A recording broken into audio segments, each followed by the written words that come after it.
I got 5 things for you that I have 5 things for you that most landlords ignore until it costs them thousands. So here's 5 tips and tricks of simple things you can do for less than $150 that can save you a lot of money in the long run. So let's start with number 1, LED light bulbs, right? This is a $5 light bulb, I don't even actually know, but it lasts 9 years. It's less cost to run. It's also less heat producing in the house, right? So here's another one. If you have some of the ceiling mounts, this thing will last 22 years. It'll save you $360. It costs probably 20 bucks, maybe $30, but you put these throughout the house, it's gonna save you a lot of money on heat and electrical bills. All right, here's the next one. We did a video about this recently. The Kwikset smart lock. So it's a one-time expense, change all the locks in the house. The video I went through, we had 6 exterior locks. I'm giving the tenant 6 different keys. You use this, you can change the locks. Takes 30 seconds to change each lock to rekey that. And now you have 1 key for the entire house. Tenant moves out. It takes about 20 minutes, change all those locks to new keys, done.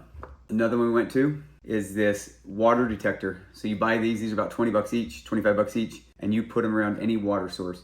You don't really need them under the sinks where the tenants can see, around the toilets where the tenants can see, but maybe by the hot water heater, behind the dishwasher, by the washing machine, areas that are hard to get to. This will beep, and it can save you thousands. Next one, furnace filter. This, 10 to 12 bucks, gets shipped to the tenant every 90 days.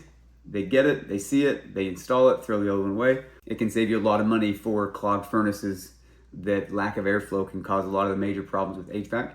And the cost of a new HVAC system we know is $4,000 to $8,000. So having this done and shipped to the tenant can save you a ton of money. And the last one, this is not the correct caulk. I didn't have any plumbing or kitchen bath caulk, but basically around your tubs, around your showers, around your wet rooms, laundry rooms, that kind of stuff, if you check that caulk once a year for cracked, missing, mildew caulk, pay to have it scraped, recalked, that can save you a lot of money in damage from water. So those are 5 quick items. Again, filter, caulking around bathrooms, tubs, showers, water alarms, smart locks, and LED light bulbs. Thanks for watching. For more tips, follow us. I have videos for most of these. I'll make a video about the caulk and kind of show you what we do there, and then about the light bulbs. But the other 3, we have full videos already that you can go check out and get a little more detail on each one. Thank you.